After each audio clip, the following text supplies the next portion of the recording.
Hare Krishna. I would request Anirudhha Prabhu to speak on his understanding of Srila Prabhupada's position, Prabhupada's spiritual position in the spiritual world.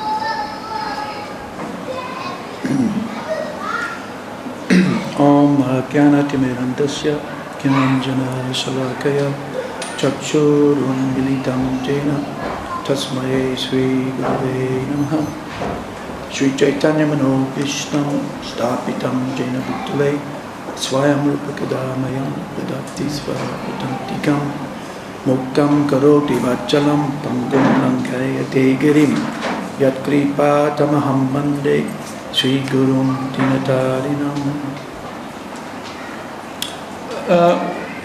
For those of us who weren't present in Srila Prabhupada's Prakrat Leela, his manifest pastimes, it might be thought that we're in an unfortunate or disadvantaged position because we didn't get the good fortune of being able to personally associate with Srila Prabhupada, at least in his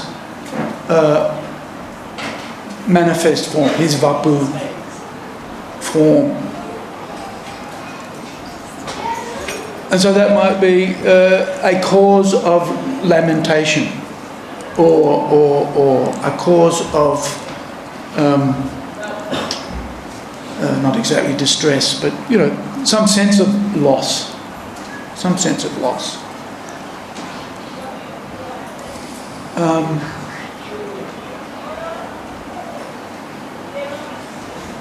But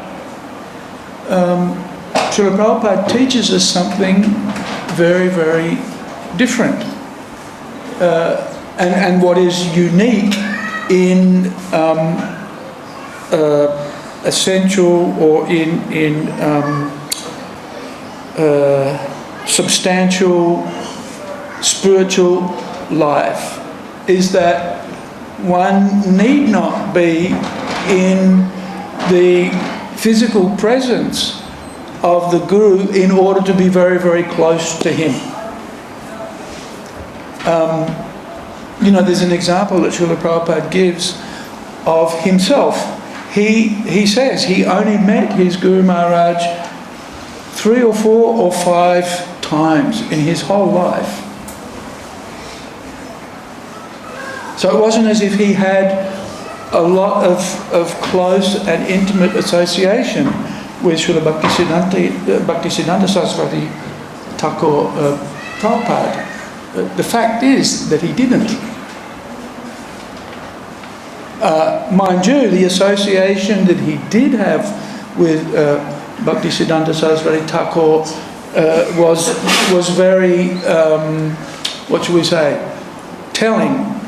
Some of the instructions that he received from his spiritual master in those few times that he met him, they're very pertinent and relevant. Prabhupada, absorbed and took those few instructions that he received from his Guru Maharaj right from his first meeting with Bhaktisiddhanta Saraswati. And receiving that instruction, that you should, that you're an intelligent young man, you should preach, and that you should preach in the Western countries and preach in English. Now, that instruction, as I understand it, as I've heard it, wasn't a unique instruction that was only given to AC or to then. Srila Prabhupada, he wasn't even initiated at that point in time.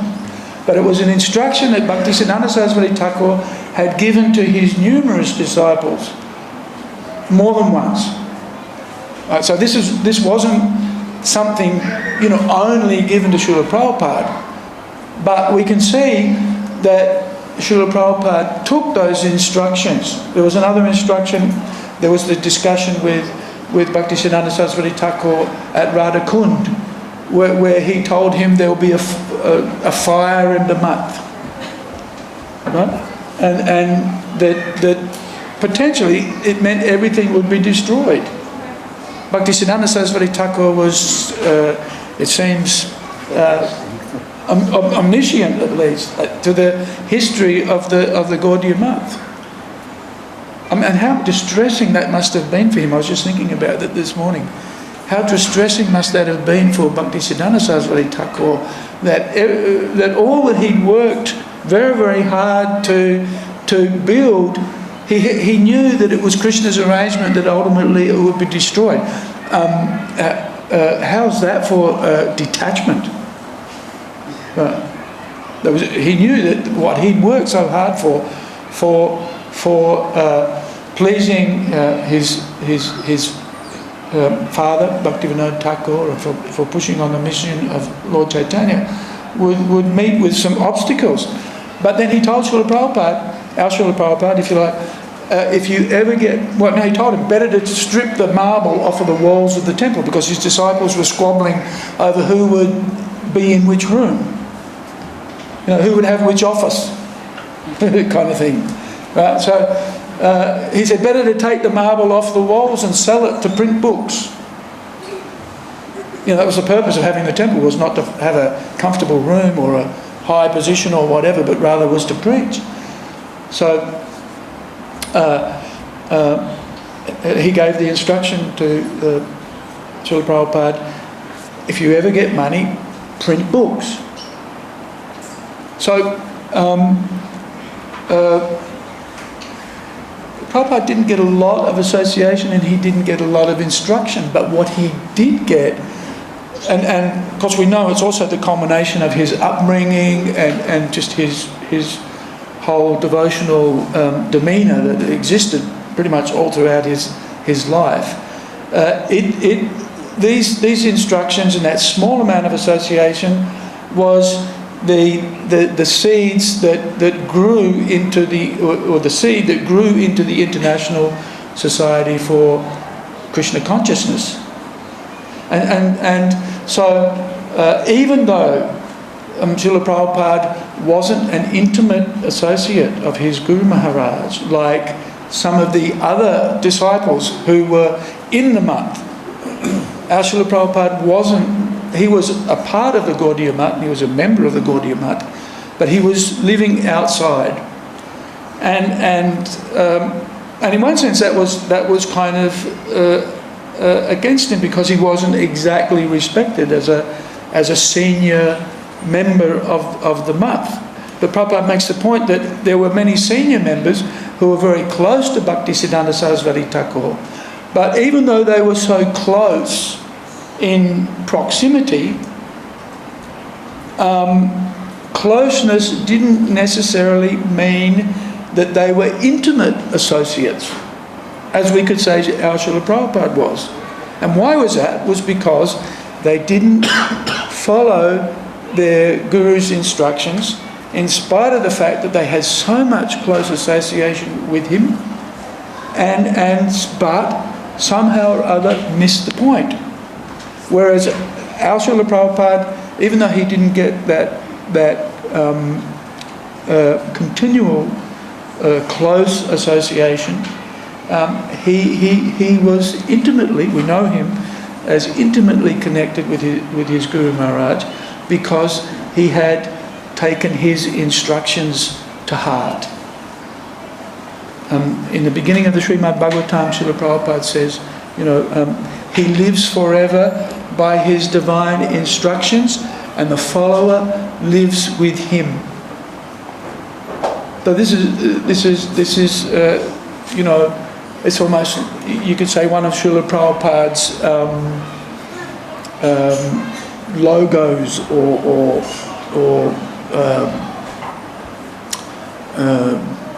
what do we call them? Not a byline, but a sorry? Tagline, kind of a tagline. That minimises it actually because it's much more than that. It's one of Prabhupada's the essence. Yeah, certainly the essence. Because it's it's on the front page of the Srimad Bhagavatam. It's more or less the first thing that you read, other than the little numbers and the date it was printed. That's the first thing you read in the Bhagavatam. Right? So it's extremely important. And we see that Srila Prabhupada exemplified that that statement, because he took his spiritual master's instructions so seriously and absorbed them so deeply and manifest them so perfectly, that we can learn a very important lesson from this example. Much of Srila Prabhupada's, all of Srila Prabhupada's life, practically speaking, we can learn from his example. And that example is the adherence and the dedication and the degree to which we absorb the instructions of Srila Prabhupada as members of the International Society for Krishna Consciousness. And the degree to which we put that into practice will determine what kind of a follower of Srila Prabhupada we are, and the degree of intimacy that we can have with him. Just because we... And this demonstrates that spiritual example, spiritual instruction, spiritual activity is beyond the material presence or the material association. And why Prabhupada tells us that actually Vapu is good, there's certainly nothing wrong with it, it's desirable, but it has limitations. Right? It has a beginning, it lasts for some time, but then, according to the laws of nature, it must end. And so therefore, a disciple can't depend on the physical association. Of course, we don't like to meditate in this way, but of course we have to be realistic. We have to be practical. And so, more important and more powerful, in one sense, is to have the association in the form of the instructions. And we are so, in one sense, we are so fortunate. As I understand it, in the history of saintly persons, religious leaders, religious leadership, world changes, if you like, on the spiritual platform. Srila Prabhupada's instructions have been compiled and indexed, analysed. They're available. They're readily available in a quantity that's almost unprecedented in terms of a spiritual leader. If we look at the teachings of Christ, for example, which has had an incredible impact, say, on the world's history and the world's sociology and psychology and spiritual influence. The teachings of Christ weren't compiled until some 75 or 80 years after he had finished his activities. Same with Muhammad, as I understand it. The teachings were compiled much later on in the piece, but for us, we have the good fortune of being able to listen every day to Srila Prabhupada speaking to us. We have the opportunity to read his books. We have the opportunity to connect with him in his daily worship. We have the opportunity to read his letters, for example.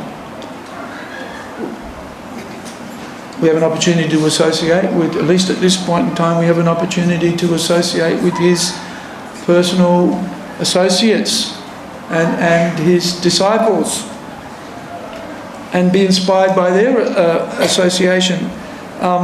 We have an unprecedented amount of access to Srila Prabhupada that's historically unique.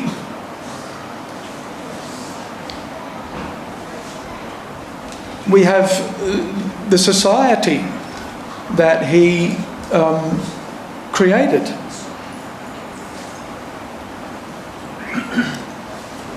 So long as we don't dismantle it, so long as we keep it, which is what happened to Bhaktisiddhanta Saraswati Thakur's institution. It was dismantled by his disciples, unfortunately. So long as we're able, well, not so long as, we have that good fortune of being able to associate with Srila Prabhupada through all of these manifestations of his personality, of his identity, of his desire, and that being, one of the reasons why Srila Prabhupada is so important is because he was able to do what was predicted by Chaitanya Mahaprabhu. We accept Srila Prabhupada as the empowered representative of Krishna and the empowered representative of Lord Chaitanya. And Lord Chaitanya said, my name, or Krishna's name, will be chanted in every town and village.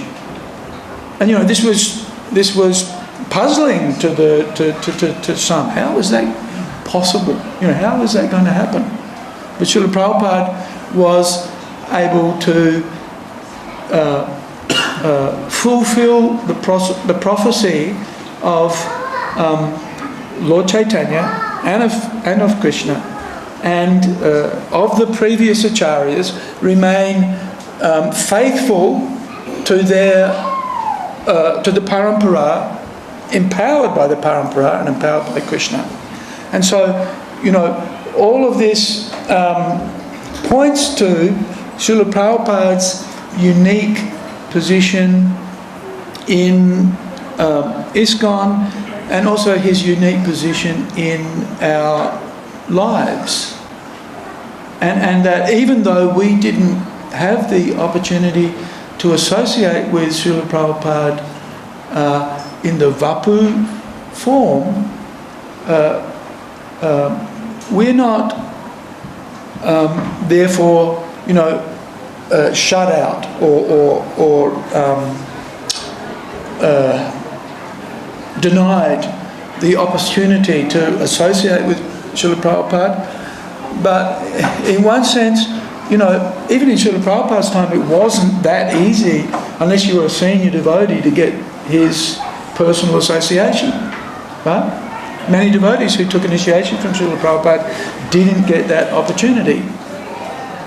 But that's not a loss, and neither is it a loss for us, because we have all of these very powerful and very potent spiritual connections by which we can join with him and join with the devotees.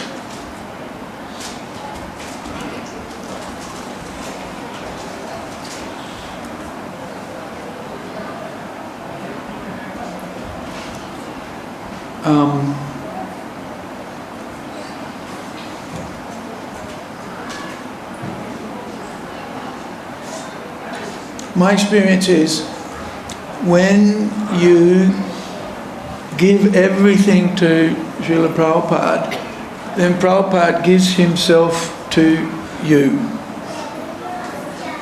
In one way or another, it'll manifest.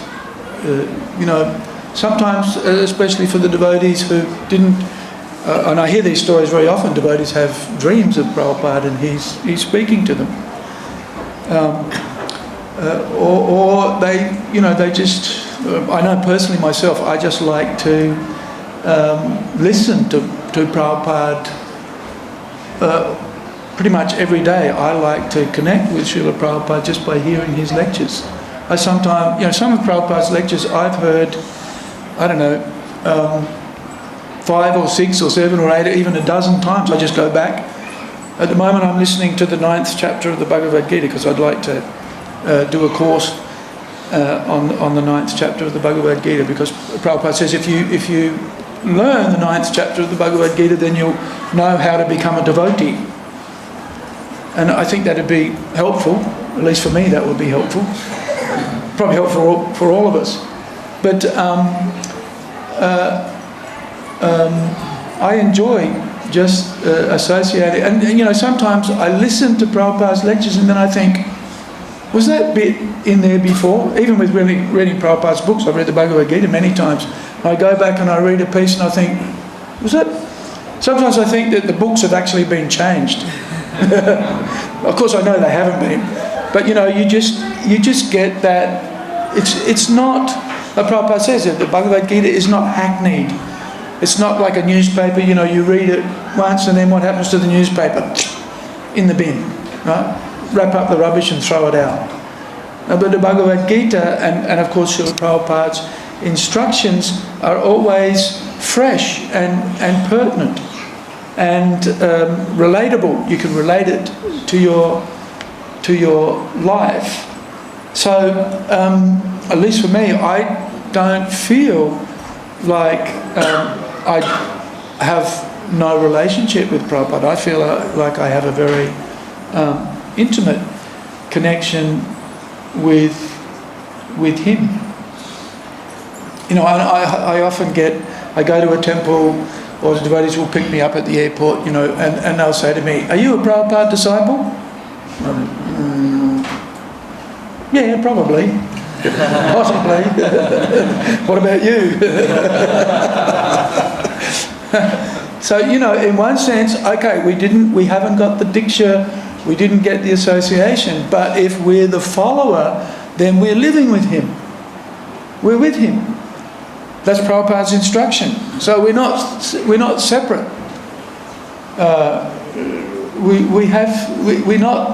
We're not a loser. Actually, we're all gainers. And I got that reminded to me this week. I was talking to one of our members, Alia, and she's a sales and marketing executive for the company that she works for, and she's going to give us some assistance in working on our marketing and branding. And we were having a brainstorming session working out what we would do in doing this exercise and who we would bring on board to discuss this process. And in the course of that instruction, we were talking about Srila Prabhupada. And she was telling me how Prabhupada was influencing her in her life and changing her life. It's the interesting thing, Prabhupada may not be present, but if we associate with him and we follow his instructions, then Srila Prabhupada, he's actually he's changing people's lives. Right? Who here hasn't had their life changed by Srila Prabhupada? No, nobody's putting their hands up. Yeah. That's good. At least here. At least here.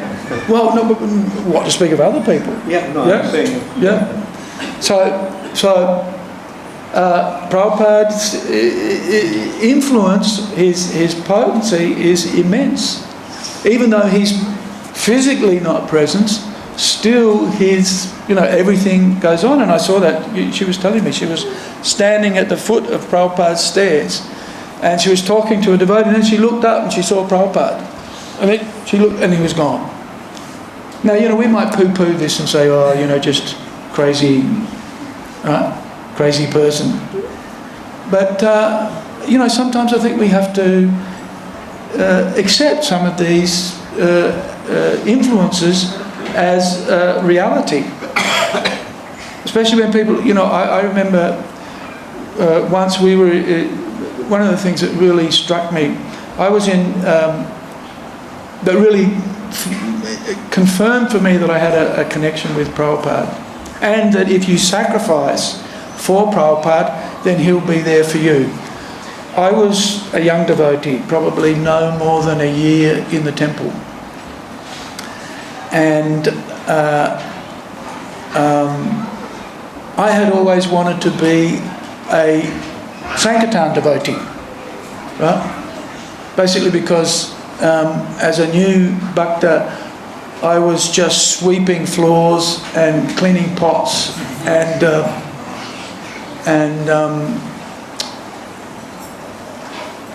filling in walls and basically being a labourer. If you look at the outside of the temple here, you can see that there are windows, right? So those windows used to be able to see out of here. And when I joined the temple, you could see out of the windows. And at that time, the South Melbourne City Council was having a war with the temple, right? And they had a caravan in the back which was measuring all of the noise. So at Mongol Arctic, when we had Mongol Arctic, it used to be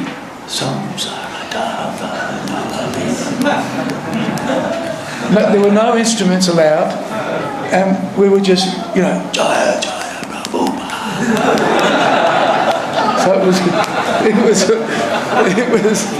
very, very subdued. So the temple president asked me, what do you do? And I told him I used to work at the zoo and I was laying bricks and basically being a labourer. So he said, "Oh, good, good. You can brick up all of the walls." Right? And I thought, brick up all the walls? That's the last thing I want to do. I want to do something spiritual, not. My idea of those kind of things was, that's all material activity, and I wasn't particularly good at it either. So I was in the temple, and every new bhakta that joined, I used to think, this guy's going to take over my service, and I'm going to become a Sankirtan devotee. So anyway, eventually I did become a Sankirtan devotee, and of course a Sankirtan devotee in those days meant we were selling candles and wearing plain clothes and wearing wigs. Right? The devotees all laugh. But, that's what you did as a Hare Krishna in those days. So I was asked to go with a devotee called Pushpanjali to Tasmania to sell candles. And up until that time, I suppose for about 6 months, we'd been selling candles around Victoria and basically around Melbourne. And I hadn't done any travelling away from the temple. So, the temple was my shelter and my refuge. Especially, 8:30 at breakfast time. And, the Sunday feast. We used to serve the Sunday feast, but before we served out the Sunday feast, we were allowed to take the feast. Otherwise, we'd be too aggressive. What? You're not taking that much? I remember I used to serve the Mahaprasadam. One of my services as a very young devotee was get the breakfast together, and most mornings get the breakfast together, do the divide, and then I had to serve out. And I know I'd have to take prasadam last, and there'd always be the Mahaprasadam, and there'd always be one burfi left on the plate, on the tray or whatever, something that I wanted. And I'd get to the last person, I'd be praying to Krishna, please don't let him take the burfi. Let the burfi be mine. Not the right meditation, actually, by the way. But anyway, I was a very, very young devotee, and, you know, prasadam was almost everything to me. So, being asked to go away from the temple, and I think we stayed away for something like 6 weeks. And we took the orange combi, and it was filled right up with candles, and we drove onto the spirit of Tasmania, right? And off to our adventure in Tasmania. So it was my first time away from the morning program. We woke up at 3 o'clock in the morning, and we would go into the shower, and it was very, very cold. It was May, June, and Hobart is a lot colder than Melbourne. And we stayed in the Sandy Bay Caravan Park, and we'd wake up at 3 o'clock in the morning, and we'd have our full morning program with our devotional clothes and everything on. And I remember there was an opportunity to put 10 cents in the shower so that you could have hot water. Right? But we weren't going to waste Krishna's money on a hot shower. Of course, when we came back from Tasmania, my companion Pushpanjali was in bed for 3 weeks with pneumonia because we weren't going to take the hot showers. So we were quite, you know, raw and enthusiastic and determined to maintain our sadhana, which we did. We did. We would have our shower, hop in the combi. On the way to the place where we would chant our rounds, we would have our morning program, Mongol Arctic and so forth. And then we would chant our rounds and go back to the caravan. And Pushpanjali would give class, because I was the young bhakta. I was the new devotee, and he was the older devotee. So he would give the Srimad Bhagavatam class. We'd sit on the bed in the caravan, and he'd be giving me class, and I'd basically just be falling asleep. Just waiting for breakfast, basically. You know, when you're a young devotee, then Bhagavatam class can just be, you know, how much longer to go before we can have some prasadam. So it was tough. It was a tough adventure, but we stuck it out, and so, you know, after the morning program, after breakfast, we'd put on our civilian clothes and our wigs, and we'd go off and sell candles.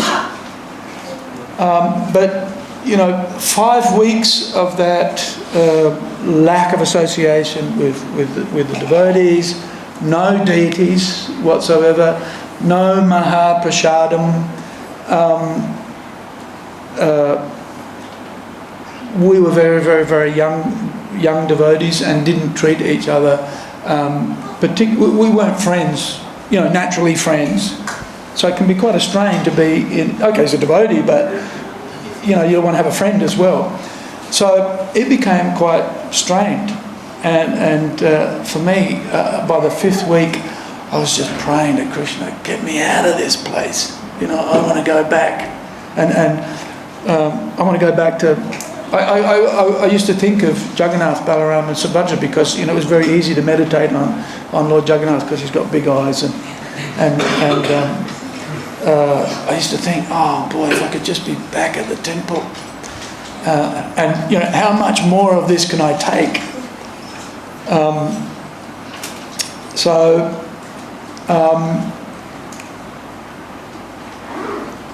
I was pretty much on edge, but was prepared to stick it out. I thought, okay, this is a challenge. Krishna has put me in this situation for a purpose, and we're doing our collection. The devotees in Melbourne were happy. The temple Balaram was very happy. We were collecting well and remitting our funds, and there were plans to send a pallet of candles down on the boat so that we could stay there. It's still, I was thinking, I don't want to go home. So anyway, one night when I was in this state of anxiety, I was lying on the caravan. We didn't sleep on the beds. You know, the caravan had beds, but we wouldn't sleep on the beds because the karmis had slept in the beds. We didn't want to be contaminated by the influence of the karmi meat-eating demons who slept in the beds. So we were sleeping on the floor of the caravan on these kind of mats. We had some of these mats, so we were sleeping on these mats. And I had this dream.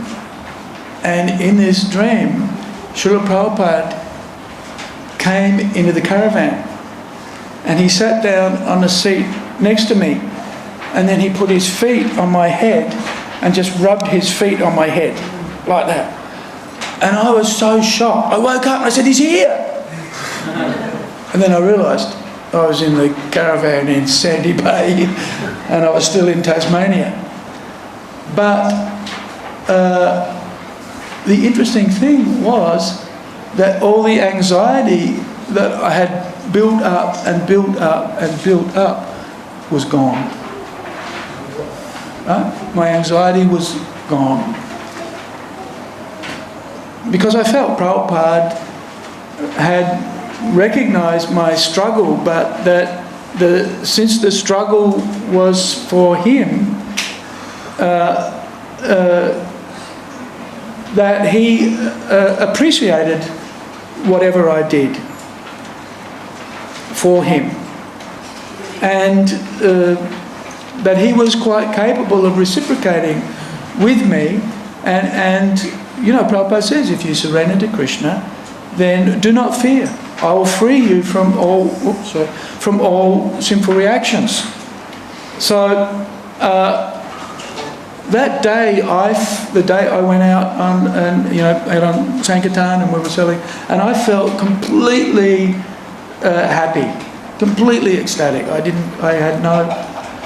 The next day, Balaram rang up and he said, "Okay, it's time to come back." So, and I thought, I didn't mind actually staying. At that point, I thought, okay, we'll stay, it's all right. So, if or when we're prepared to give everything to Srila Prabhupada, then he's prepared to give himself to us. It may not be in the way that we imagine or expect, but certainly, the Prabhupada is this conduit of spiritual power or spiritual potency coming from the Parampara and from Lord Chaitanya and from Krishna. And even though he himself is a somewhat diminutive figure, when I saw the Murti of Srila, because I always had this idea that Prabhupada was some kind of, Goliath amongst men when I first met the devotees. But then when I saw Prabhupada's Murti, I thought, boy, he's just small, right? But we shouldn't be, fooled by the fact that he appears in a Murti or he's only small or whatever. Prabhupada is this immense conduit of spiritual potency that he's prepared to give to us, so long as we're prepared to accept, his gifts, if you like. So if we, and that was my experience, and numerous experiences after as well. But that one in particular was my what should we say, baptism by fire in the Sankirtan Jagya, selling candles in Hobart, Tasmania. And so, Hobart, Tasmania was turned into, for me, a pilgrimage place in one sense. I used to visit Tasmania a lot and do programs after that. And I always enjoyed going there and preaching. Because even though it's a challenge, still very pleasing to Srila Prabhupada, and when we're pleasing Srila Prabhupada, then in due course of time, automatically we'll be nourished and happy and enthusiastic and feel our connection with Krishna, with the Parampara, and with Srila Prabhupada himself. Okay, that's my story, or part of my story. Any comments? Thank you so much. I hope that's appropriate. Wonderful. How did you like Anirudhha Prabhu's realization?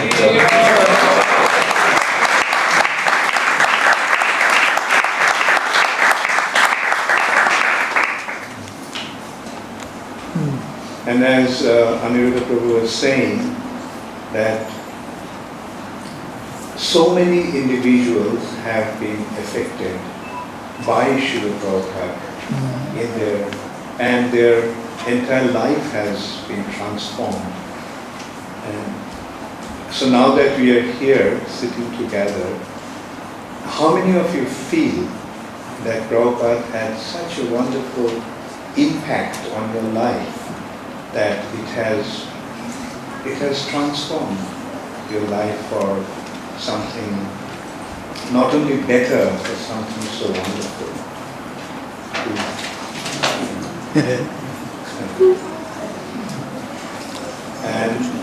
And that way, this morning we are discussing that actually everyone has something to say about this. Everyone has his own story. And actually, the other day when we were discussing about this topic with Anirudhha Prabhu was telling me that there are so many individuals who have been, when he was giving the Guru Disciple course, 4 times I think you gave the course. I think I've done it 6 now. 6 now. 6, yeah. 5 or 6. Why don't you tell us some of those experiences that with the devotees? Yes, while giving the course.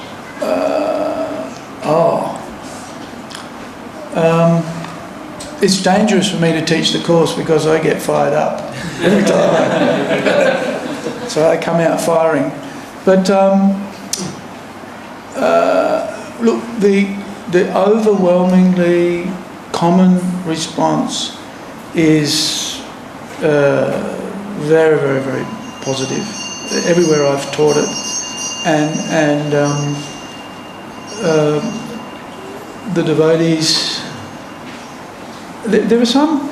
It's interesting because it's not just that they understand their connection with Srila Prabhupada, although that's one of the features of the course. The beginning of the course is to, of course, understand the principle of Guru, and that in and of itself is very, very powerful. Right, just to understand the principle, what is a guru? What does guru mean? Then the next item is to understand the parampara. What does the parampara mean? And it's Prabhupada gives the example of the electricity socket. If you want to connect to the power station, you have to connect via the socket. So Krishna is like the power station. And the spiritual master's acting as a conduit, so he's kind of like, because he's more personal than a power socket, but certainly you get the Krishna's Shakti through connecting to the Guru, and the reason why that is because the Guru is connected to his Guru, to his Guru, to his Guru, all the way back to Krishna. So the parampara is an essential and very, very powerful and important element. And we should understand the principle of parampara in ISKCON and why we need to maintain certain institutions. Then we talk about Prabhupada, Prabhupada and his position, and of course that's always enlightening for the devotees. But then after that is how we connect to Srila Prabhupada, and each one of us will, I would think, even Maharaj, we connected with Srila Prabhupada because of Prabhupada's representatives. It wasn't like we all met Prabhupada personally, like some of the devotees on 26 Second Avenue. They got to meet Prabhupada. He was the first devotee that they ever met. So they met him directly, which was pretty fortunate, pretty powerful. We weren't so fortunate, but we connected with Prabhupada through his disciples. And so those devotees are what we call the Siksha Gurus. And they carry Prabhupada's potency by repeating what he taught. And when we follow even those Siksha Gurus, their instructions, because they come from Prabhupada, they're invested with Prabhupada's potency. So there's the importance not only of Prabhupada, but also of understanding the importance of our Siksha Gurus, and that we should respect them as well. And of course that makes Prabhupada's potency even more powerful, because he's empowered others to act on his behalf. And even some of them, they may not, in my case, some of the devotees who preached to me weren't following, actually. They were bloop devotees. Came to my house to meet some of my friends for reasons best not mentioned here. And they would preach to me. And that made because I was scared of the Hare Krishnas when I first saw them. I was scared of the devotees. I thought, ooh. If you get mixed up with these guys, then you're finished. These people will take everything. So anyway, learning to appreciate the Siksha Gurus is something that the devotees learn, not just and in connection with Srila Prabhupada. So, disciples' course is and then all the multiplicity of gurus that we have in ISKCON, because we have a big challenge in our society, in that we need to maintain the Guru Parampara, the connection to Krishna through that system that Prabhupada has established, but that Krishna established and mentions in the 4th chapter of the Bhagavad Gita. But then how do we, because Prabhupada mentions how the order of the Guru has to become the life and soul of the devotee, right? And so how do we work in a cooperative fashion when each one of us might have a different initiating guru and instructing gurus? How do we all work cooperatively together when we have to take the order of the guru as our life and soul? We may be receiving competing instructions from them. So how do we put that all together? So and Prabhupada again comes to the rescue in that he has created the International Society for Krishna Consciousness with an authority structure, with the GBC, with the GBC representative overseeing various zones around the world, the temple presidents and project leaders working under them, and the sannyasis working under them, and the gurus working under them, so that we have a means by which we can receive personalised instruction, but also at the same time work together cooperatively to fulfil Srila Prabhupada's desires. This is a huge challenge for us as a society, because whilst we all defer to Srila Prabhupada, we each have our individuality, and we want to express our dedication to Srila Prabhupada in our own personal, unique way. So Prabhupada says, I'm a being and you're a being. I disagree with you, you disagree with me.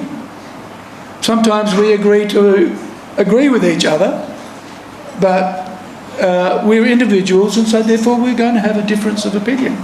So how to put that all together? That's a big eye opener for the devotees, because we don't think about these things sometimes. We just trundle along in our merry way and don't think about others.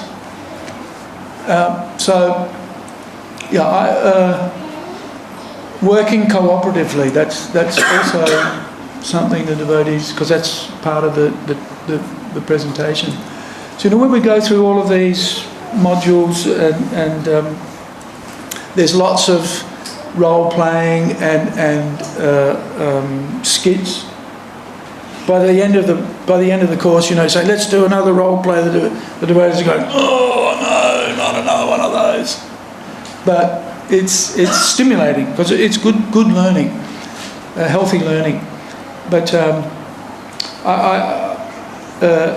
the importance of cooperation, the importance of respecting, learning to respect the roles of the various gurus in our life appropriately, and work connecting with Srila Prabhupada. I think they're the most important or the most commonly noted and valued items that the devotees learn from the Disciples Course, and it enhances their connection with Srila Prabhupada, their understanding of Srila Prabhupada, and in one sense the enormity, the responsibility that we all carry, given to us by Srila Prabhupada, to work together. They're the common responses. I wanted to mention one other thing quickly. About 5 years before I became a devotee and met the devotees, I had a dream, and I thought it was a really spiritual dream. When I woke up in the morning, I thought, wow, that was far out. What was it? And I had this dream of an old man sitting with bald head with copins, chanting on beads. And I'd never seen such a thing before. Right? And he was an Indian, and he was surrounded with young Western men with bald heads, right? And have a guess what they were doing? They were counting money. So later on, I figured that must have been Srila Prabhupada.